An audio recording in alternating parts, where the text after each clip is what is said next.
Okay guys, I know that in my last video I was gushing about shoot 'em up, and while those opinions are still true for me, I have to bring out the truth. There is something I need to confess. Potentially so grave that it can probably tarnish my reputation so badly that I will end up exiled and punished to play Cinemore exclusively for the rest of my life. So, here it goes. Regular arcade mode is not my favorite way to play. Oh, brother, this guy stinks! Yeah, I know, I deserve this. Now let me explain. You see, I'm ashamed to admit it, but I'm a perfectionist. I'm the type of player that if they lose a life on stage 1, will immediately go for the reset button. And I also tend to hoard resources for the right time, and lose all of them because the right time to use them was 30 seconds ago before I was getting walled. And at the same time, I'm also the type of player that always just wants to wing it and ends up skipping the training modes. And that isn't even limited to STGs, mind you. So I started playing a specific way when I had the means to do it. And I'm pretty sure you have also done it at some point, don't lie to me. And always end up thinking, hey, wouldn't it be really cool if games let me do this officially? And then I got Ketsui Destiny. Upon playing it, my eyes were suddenly opened. I couldn't believe someone else had the same idea, and in the process made me feel validated, being the perfect blend between a training tool and a fun extra challenge, something that is, in my opinion, the greatest modern mode that could be implemented, and its name? Arcade Challenge! You know it, I know it, but Ketsui Destiny is probably the greatest sport that anyone has ever done. And while having IKD 2007 custom and Destiny ranges are nice, what truly elevates the whole package and, in my opinion, completely justifies the full price is Arcade Challenge, and is easily the mode that play the most. Like, you have no idea how much I love this mode. Like, the main way I play the STGs is get my save states ready and make one for start, mid-boss, middle, and boss fight, and try to know my each section. And having a way to play that officially with some neat little extras feels amazing. And sure enough, on the surface, Arcade Challenge is pretty much just training mode with a different coat of paint. But, like Torji's Arcade said on this video, you can make wonders when you apply your limited and already existing resources in a creative way. And it really achieves it by doing this. 1.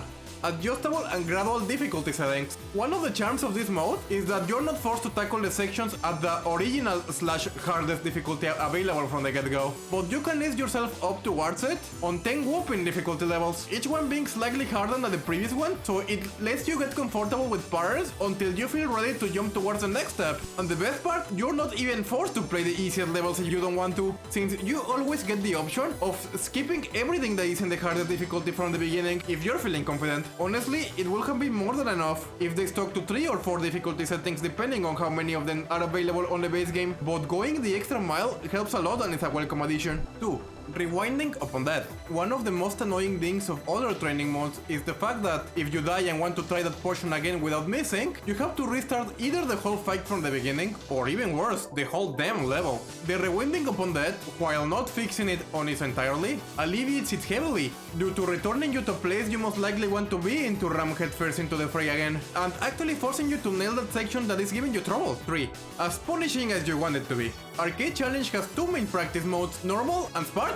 Normal is similar to how you'll usually reach that point in your actual runs plus extra, since it gives you the max amount of bombs that you'll likely have in that section, so it still makes it forgivable because you have a good amount of safety nets to fall on with. But if you are feeling that you really want to force yourself to learn what to do, or maybe just feel plain masochistic that day, you can always pick Spartan, which forces you to complete every section without any bombs. Period, and even better, or worse depending on your preferences. If you die, you rewind and repeat that section not once, not twice, but 3 whole times, which really nails upon your head that you'll need to complete each section by pure skill, not luck. Even then, I feel you can improve this and put a middle level, with maybe giving you 1 bump and 2 rewinds.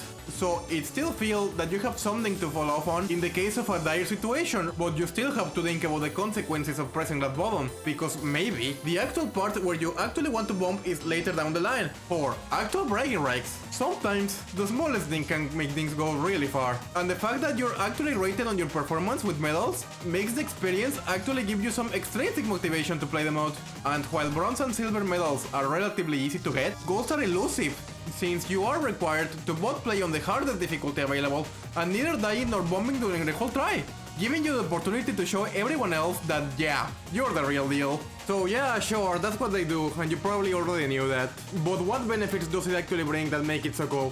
While STGs in of themselves are already condensed challenges in comparison to other genres, Arcade Challenge cranks that up to 11 due to separating the whole experience into smaller, more manageable chunks, allowing for more breathing rooms to mentally prepare yourself for a strategy. And this is also helped by the fact that the stakes are lower, thanks to the fact that you don't have to worry about resource management in the long term, eliminating a variable that can throw you off in the arcade runs. Also, thanks to the auto rewind and the very generous amount of retries, you can try on the fly and experiment more freely to see what works and what doesn't, like a small puzzle game. Do I micro, macro? Can I speed kill that enemy before it gives me trouble and makes the mess I'm in even bigger? Or is it the time to just take my losses and just use a bomb? And returning to the medals I was talking about earlier, they also really boost your morale for your actual tries, since they are a tangible measure of your progress as a player, being both addicting to collect and a subtle way in which the game tells you, good job, you're doing great! Now that you have all of this to show off, how about you try the arcade more for real and prove yourself? And those medals have even more potential for the extrinsically motivated players. Hey, how about we use them to unlock new colors, alternate wallpapers, new music, extra wacky ships/characters, the sky's the limit!